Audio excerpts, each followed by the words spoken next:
Hi everyone, you're watching Good for the Game TV. I'm Brent Graham, and it's time for Super Rugby Week 10 handicap projections. That's right, it's still a week to go until Super Rugby Week 10, but we like to have a look early, get our handicaps done before we get in touch with the bookmakers. So I woke up early this morning, I had to take my son to rugby, and I wrote my handicaps down. So I have done them. I know there's quite a few people who've done theirs as well.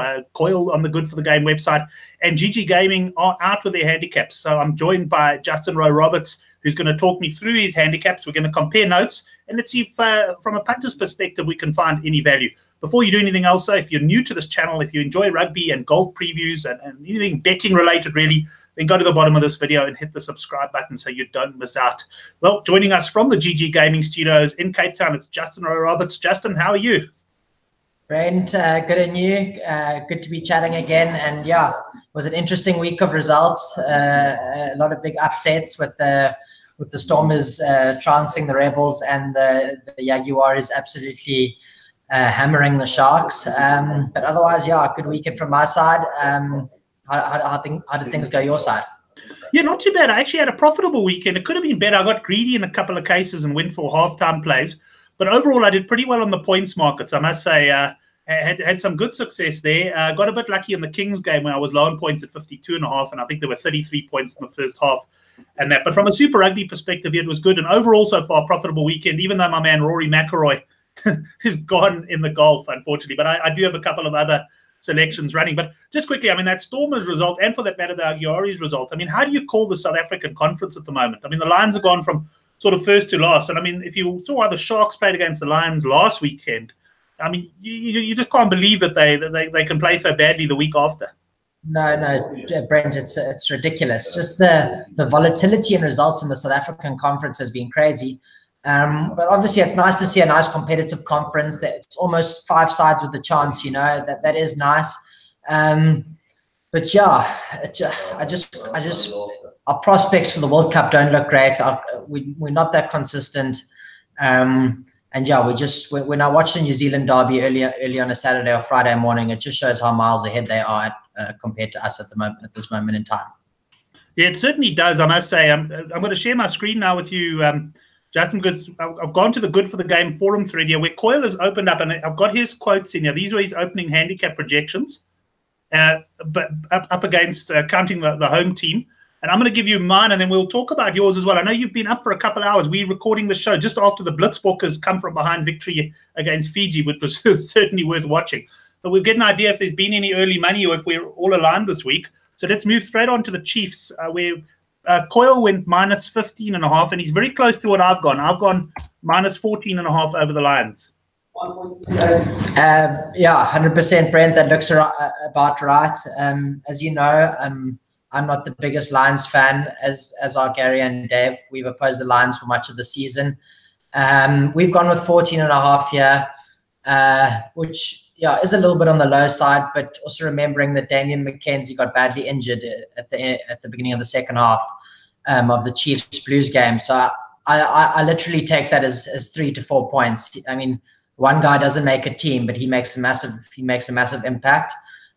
So yeah, I think 14.5 is a decent mark. Yeah, I'm quite confident that the market will come out lower, probably around the 11s, 12s, possibly even lower, around 10. Okay, going to be interesting because all three of us are pretty much in alignment there, so we'll see where the market comes out. Just to remind people that GG Gaming price up early on Sunday. They keep their markets open. They will move the market according to demand, obviously, but when the European markets and that, when those guys come out, then the markets suspend for a while, and you take stock afterwards. So the message to the punter out there is, don't wait and try and arbitrage. If you like something early, get involved and back yourself. And that's really what all of us on the Good for the Game want to see.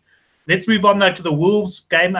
Coyle went plus 26.5 Wolves. I've gone plus 21.5 the Wolves against the Hurricanes. Interested to see how GG have priced this. We went 19.5, Brent. Yeah, I was tossing and turning about this one. This is quite a tough one to handicap in my opinion. Yeah, looking at yours and Coyle's handicaps, we could be a little bit low. I do think, although the Canes are grossly overrated, in my opinion, I do think they'll get the better of the Sunwolves up front, where in the majority of games, that's where they get dominated. And then once they get front football, we know how dangerous their backs are. Another concern for me would be Canes possibly resting some of their star players because of All Blacks protocol. So there are a few factors to put into account when before you're putting money on this game. But yeah, I think we could be a little bit low, but it'll be interesting to see where the money comes in. So certainly it'll be interesting to see what Coyle says on the Good for the Game forum about this one, whether he's going to back himself and take the minus 19.5 Hurricanes, or whether, in his opinion, he may have been a bit high with the 26.5. Let's go on to the Sharks against the Reds. The Sharks, absolutely woeful, got hammered by the Huggiaris at home. Hammered, not hammered. Hammered by the Huggiaris at home on the weekend. And they're playing against the Reds. And here we got minus 5.5 from Coyle. And I've gone very close to him. I'm minus 7.5, Justin. Okay, Brent, we way off here, and I don't know if this is our mistake or your mistake. We had 13.5. Right, interesting. So I guess I would have kept this game at closer to 13.5 if the Sharks hadn't put in such a dismal showing on the weekend. And the Reds, I suppose, well, they were quite well beaten by the Bulls as well. So it's going to be interesting. Have you laid any early money on this? I know you've only been out an hour or so. I actually haven't checked yet. I'll let you know. Well, yeah, I'm not too sure yet. My reasoning behind a bit of a higher handicap, or a handicap in the double digits, is twofold. Firstly, Reds didn't offer much against the Bulls, in my opinion. I don't think the Bulls were great, and I think the Bulls could have easily won that game by 20, 25, 30 plus. Yes, Reds Sharks were shocking against the Jaguares. That's a given. But I don't want to lean too much on that. I don't think Reds are nearly as good a side as the Jaguares. But yeah, in retrospect, 13.5 is a bit high. But yeah, we'll give the guys some time to climb in, and then we'll adjust. We'll give the guys at least half an hour. Okay, excellent. Well, it could well be that the minus 5.5 is a bit low there as well, and it'll probably settle maybe somewhere around the 10 or 11 point mark. Just a comment on the Reds. They are one side that also plays in a bit of humidity in Brisbane, so they will at least be used to that. Although, as the Sharks prove when they're playing at home, being used to the humidity doesn't actually help you playing it, because the Huggiaris certainly handled it a lot better than they did. Let's move on to the Highlanders up against the Blues. The Blues beat the handicap of plus 4.5 this past weekend away to the Chiefs, but they didn't win the game, doing me out of a Super Group point, unfortunately. Coyle has gone minus 5.5 Highlanders. I'm not far off him. I'm once again within 2 points. I've gone minus 3.5, Justin. Yeah, Brent, we're with you. We've won 3.5. I just find these New Zealand derbies are relatively easy to handicap. I mean, it's just generally the home side, a few points here or there. Yes. The Blues have actually impressed me after not a great start. Okay, they started well against the Crusaders, losing by 2 points, and then they really didn't impress me for the weeks thereafter.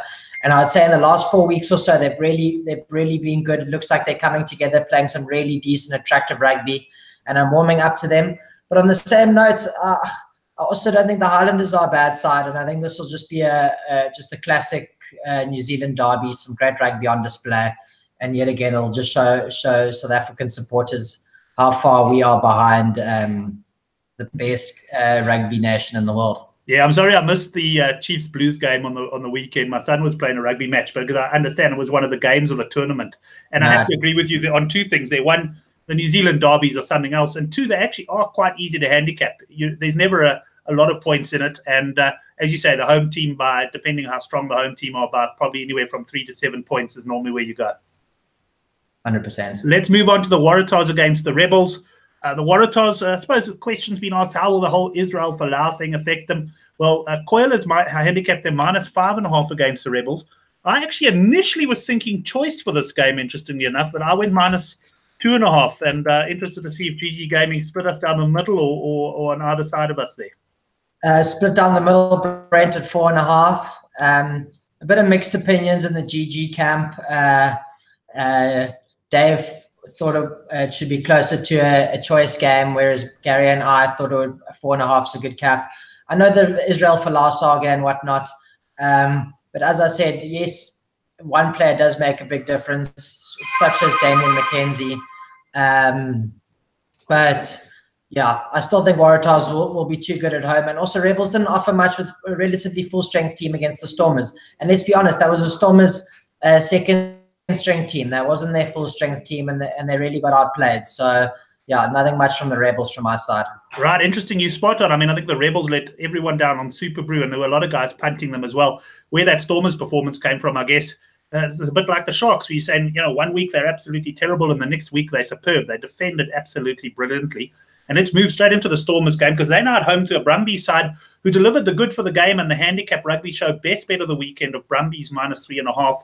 There were also those on the good for the game forum who took advantage of some 9-10 the Brumbies last week. And Justin, you guys were probably the closest. You came out, I think, at 7.5 Brumbies favourites against the Lions, and the market was well below you. But you guys sort of were spot on from a handicap point of view last week, with the rest of the bookmakers underestimating the Brumbies.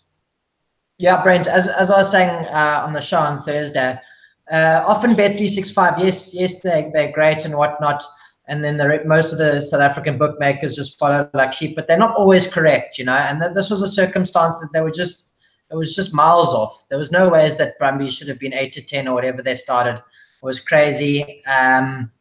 So yeah, I think around a 10 handicap would have been correct. And I don't think the Brumbies played that well, actually. So I think it could have even been even more. But in the same sense, the Lions didn't offer much too. So yeah, glad everyone won their money there. And we've capped this game at -7.5 Stormers.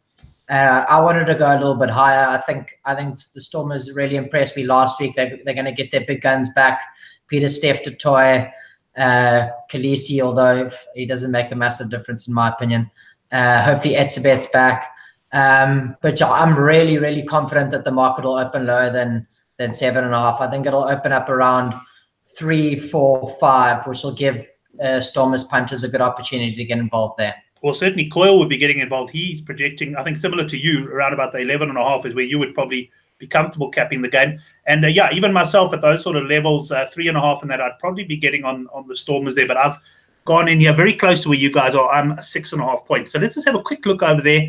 Chiefs and Lions, we're all very much aligned. The Wolves against the Canes, there are some quite big differences, not really between yourselves and me, but between Coyle and yourself. He's gone plus 26.5 versus the 19.5. Sharks game, Coyle and I are quite close, but we're quite different to you. You've got -13.5 there. So I'm more than likely going to be getting onto the Reds plus there. Highlanders and the Blues, we're all very much the same. Waratahs, we're within a couple of points. And the Stormers, well, yeah, Coyle probably sees a bit of value there in backing the Stormers on the minus. Justin, thanks very much. It's been good chatting, and always a pleasure to get the point of view of GG Gaming. And thanks for coming on the show. I think the punters enjoy hearing where the bookmaker's coming from as well. 100%, Brent. No, good to be on the show. Good to give the punters a good insight of what happens from our side. And yeah, enjoy the Masters tonight. It's going to be a cracking finish. It's a very competitive field. And yeah, I'm looking forward to a late night of watching the golf tonight. Well, I must warn you, don't get ready for a late night, because they brought all the tee times forward due to inclement weather. So in fact, I think the leaders are going to be teeing off about 3-4 o'clock this afternoon. So it's actually thrown me totally, because I'm watching cycling this afternoon. So unfortunately, I suppose it's a good thing in that they've seen the weather and they're going to finish the tournament. But they're actually going off with 3 balls on the first hole and the 10th hole. And they're looking to really race it through before what sounds like a massive storm is going to hit. But I certainly will be watching and hopefully enjoy that. And I must just touch on, before I say goodbye to you, I know you're very close to the Varsity Cup. Marties against Tuks. We chatted about it briefly on GG Gaming Got Mad the other night.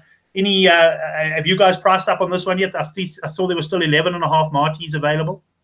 We haven't priced up. I'll actually do that in the next half an hour. Brent, make sure it's on our site. It is the final. It can go up a day or two before. So yeah, as I said on the show on Thursday, my Varsity Cup form's been absolutely horrible. So whatever I tell you, just go against that and you should be fine. But no, all jokes aside, we'll probably cap it around the 13, 14 mark, maybe a little bit higher than 11. I've always gone against Marty's, put the handicap a little bit lower, and we've been smashed every single time. So I think the Martys will do the business, yeah. Yeah, I agree with you, but maybe go about 6.5 just to see if you can get any interest. Not falling for that one. Justin, thanks very much. Great chatting. Enjoy your afternoon of sport. You're going to be watching it from the GG Gaming's offices there. Yeah, we're actually going to do the Masters live in play. So I'm not. Yeah, we'll have some interesting stuff up on the site. So if you're interested, go have a look. When you put this video up, hopefully all the guys see and they go have a look. We're going to have some interesting stuff up on the Masters. It's really exciting. Obviously, it's the biggest major of the year. And just for every golf lover, it's just a great Sunday. So we'll have some good stuff up there. So yeah, just be sure to be on the site. Excellent. Justin, thanks very much. Thanks to those of you who watched the video. Remember to subscribe if you haven't done so. And look out for our videos later this week, including GG Gaming Gone Mad on Thursday night at 8:30 and the Handicap Rugby Chat That Matters. That's at 9 o'clock on Thursday night. Enjoy the rest of the weekend.